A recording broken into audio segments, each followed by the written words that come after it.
Volodymyr Zelensky, which had been monitored in real time and then reviewed later by dozens of White House national security experts. Many of these men and women were career officials who had sworn to protect the United States of America, not the person of Donald Trump. At least one had been so alarmed by what had transpired on the call that he or she had used a formal process for reporting executive branch national security breaches to a small group of senators and representatives with the clearances and authority to investigate. The investigation and press reports about the call had led to this point, where impeachment was more likely than ever. Inside the Speaker's conference room, Connally noted the clear autumn sunlight that streamed through the windows that overlooked the National Mall. Water tumblers and glass bowls filled with foil-wrapped Ghirardelli chocolates were set on the wooden table that filled much of the space.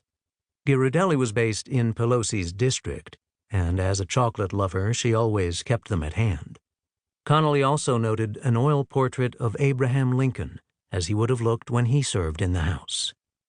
One of just a few presidents who had first served in the House, Lincoln enjoyed an extra measure of respect on Capitol Hill. A few feet away, on the other side of a thick wall, tourists milled about Statuary Hall, where a plaque marked the spot once occupied by Lincoln's desk. Ethan Allen, Daniel Webster, and 36 other stone and metal figures stood in the hall. Enrico Causici's Liberty and the Eagle statue, which featured the lone woman in the rotunda, gazed down from above a doorway where she has stood for 2 centuries.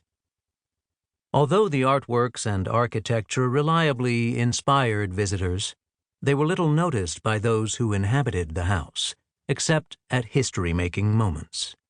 Connally felt the connection to history as Speaker Pelosi entered the room wearing a white dress and a blue and red necklace. The Democratic women in Congress had taken to wearing white in an homage to the suffragists of the previous century and to signal their stand against what they regarded as Trump's immorality. Connally detected that Pelosi, too, seemed distracted. As the group took their places at the table, he reached for the nearest bowl of chocolates and took one. He unwrapped it as his colleague Alan Lowenthal, who represented Long Beach, California, started to explain why it was time for the House to pass a new resolution on the two-state concept. Connally liked him, but boy could he talk. And for a moment, Connally lost focus as Lowenthal started to drone. Then Connally heard Pelosi say something that showed she wasn't focused on Lowenthal either. "I just got a call from the president." As he glanced at Pelosi, Connally could see that she was wrestling with whether to say more. Lowenthal didn't seem to notice what had happened and returned to the matter of Israel.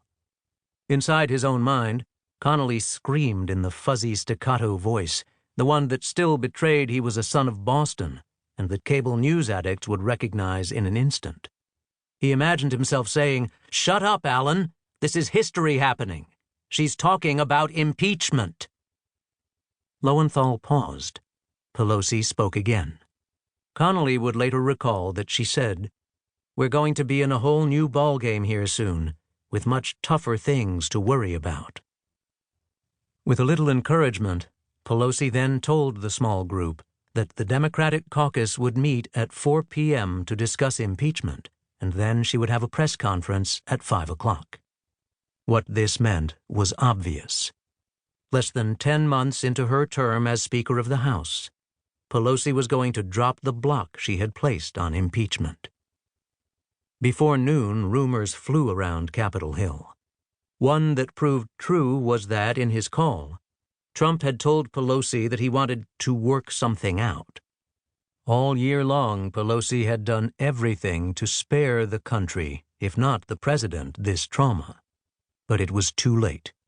Now a reality the president had courted so recklessly was coming to pass.